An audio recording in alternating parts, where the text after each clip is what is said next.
काचा एक प्राचीन ऋषि और हिंदू पौराणिक कथाओं में बृहस्पति के पुत्र हैं। काचा की कहानी महाभारत, मत्स्य पुराण और अग्नि पुराण में वर्णित है।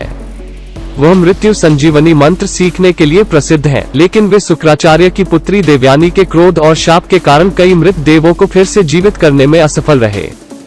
काचा को असुरों के गुरु शुक्राचार्य से मृता संजीवनी मंत्र का रहस्य जानने के लिए उनके पिता बृहस्पति द्वारा भेजा गया था। युद्ध में इस गुप्त ज्ञान के साथ देवों की मदद करने का विचार था जो वे हारने वाले थे।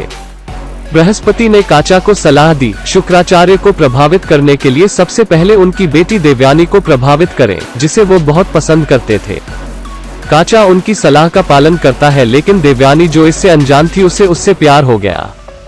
इस बीच असुरों ने काचा को मारना चाहा, क्योंकि अगर उसने मंत्र सीख लिया तो वो खतरनाक साबित हो सकता है।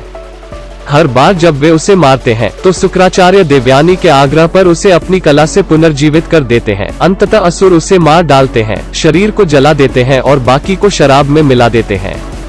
शुक्राचार्य को अपने ध्यान से इस तथ्य का पता चलता है और वह असुरों के दरबार में पहुंचे और सभी शराब का सेवन किया। बाद में उन्होंने काचा को पुनर्जीवित करने की कोशिश की, जो अब उनके पेट में है।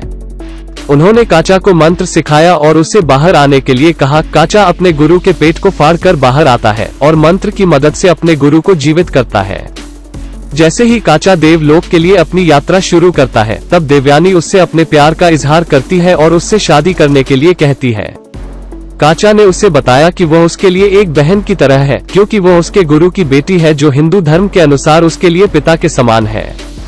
इससे देवयानी क्रोधित हो जाती है और उसे शाप देती है कि जब भी उसे मृत्यु संजीवनी मंत्र की सबसे अधिक जरूरत होगी, वह उसे भूल जाएगा।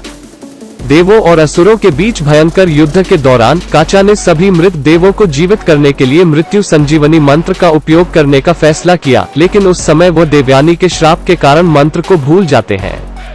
यह देवों और असुरों के बीच लड़े गए युद्ध में असुरों की मजबूत स्थिति का कारण बन गया।